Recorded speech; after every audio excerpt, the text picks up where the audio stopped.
Today, let's replace the rear shocks on a Hyundai Elantra. You can see these old ones, pretty crappy, and honestly from the factory, they're not that great, so I've been told. We're gonna install these nice ones here. You can do this job for under probably 200 bucks, just with some simple tools, and you'll save yourself probably a couple $100, and you'll see how easy this is. Let's jump into it. So how do you know if your shocks are bad? Well, here are some key symptoms. One, because your shocks help absorb some of the bouncing on the road. Poor handling of your vehicle or a bouncy ride in general, especially from the rear, might indicate that you have some bad shocks. Additionally, if you have some weird tire wear, you can see here, I tried to get a video of my old tires, big bumps on the sides and the top of the tire, not very good at all for safety. Or if you have leaking struts. So these ones don't look too bad, but you might see oil leaking down here, and that indicates that your strut is bad and needs to be replaced. Let's do it. Here's all the tools and products I used. Most importantly, you need to get 2 shocks. You have to replace them in pairs. So get ready for that. Everything I use in this video will be linked below. Some thread locker, just to help those bolts and nuts not vibrate free. 3 sockets you'll need, 17, 19, and 21. And then have your choice here of a breaker bar and a ratchet, or if you have power tools, use an impact gun. Not completely necessary, the bolts aren't on there too good. And then a torque wrench. And then I also like a paint pen, which I'll show you why later. Of course, the floor jack, wheel chocks, and jack stands. Always do shocks in pairs. So what we're gonna do is just the driver's side. It's the same thing on the passenger. We'll first chock the front tires, pull the emergency brake, and then we'll either loosen the lug nuts if we're not gonna be using power tools before we jack up the vehicle, or if we're gonna be using power tools, jack up the rear end and put it on a jack stand. 21 millimeter on these.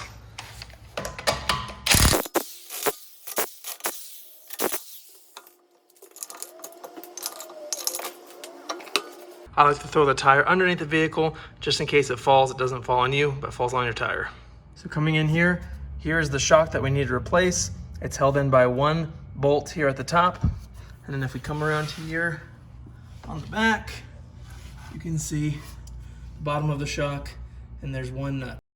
While you can crack loose some of the fasteners, we do not want to remove them completely because the shock here is helping to support this spring, and if we remove the shock, then that could potentially send that spring flying out. So instead of doing that, we want to put the jack underneath the spring here, slightly supporting it. That way we can remove the shock safely. Just like that, just to hold it. 17 millimeter on this top bolt. It's about 90 foot-pounds of torque on this. That's holding it in place, so just keep that in mind. It's gonna be like removing a lug nut, so power tools are your friend. Look how quickly that came out. And that's what the top one looks like.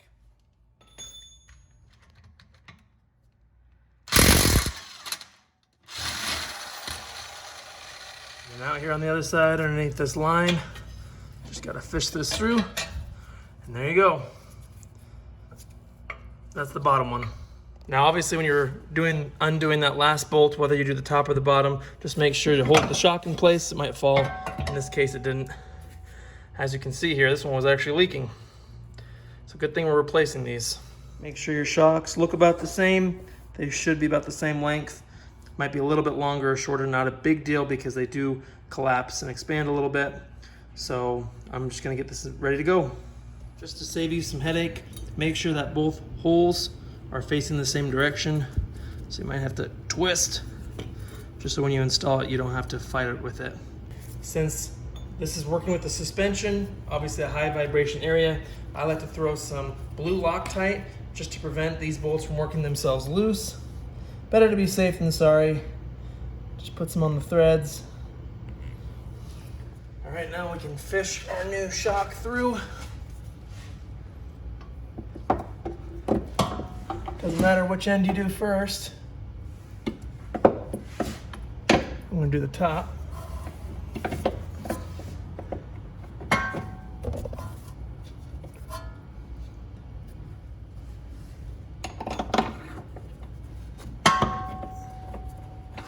I like to start a few threads just to make sure I don't cross thread anything. Feel free to move that shock around just to make sure you're making contact. Go ahead and get your bottom pin slightly through. and then go ahead and get the shock in place and adjust it so that you can slip that bolt through.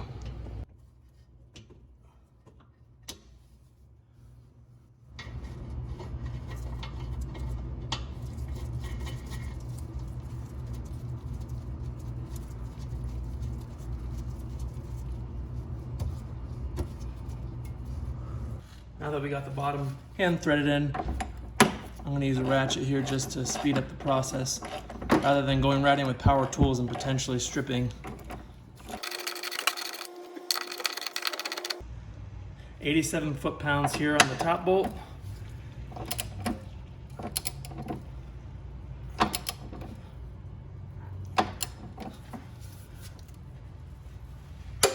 Back now, just so it's easier for filming, once you have a few threads on both ends and you feel comfortable, you can take the jack out, or you can keep it on until you torque everything.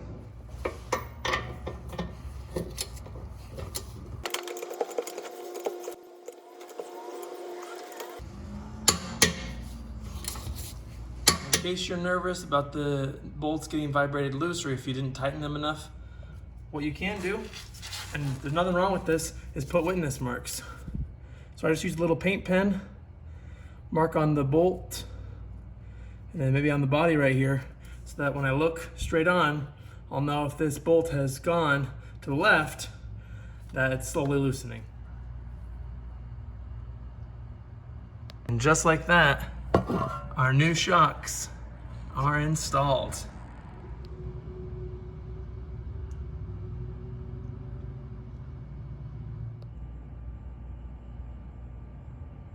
Now let's put the wheel on.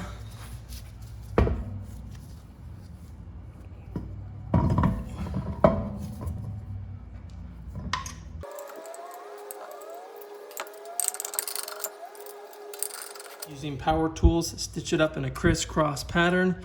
Otherwise, just tighten in a crisscross pattern as much as you can before the wheel spins, and then we'll torque it once we get on the ground. That is seriously all there is to it to replace the rear shocks on a Hyundai Elantra. This took me, all in all, even with recording, about an hour, so I promise you can do it rather quickly. Power tools help, but like I said, everything I use will be linked below just for your convenience. Thanks for watching. Like and subscribe, ask questions, or give helpful suggestions below. Thanks for watching. Torque the wheels in a crisscross pattern. I think it's like 79 foot-pounds. I'm living on the edge and doing 80.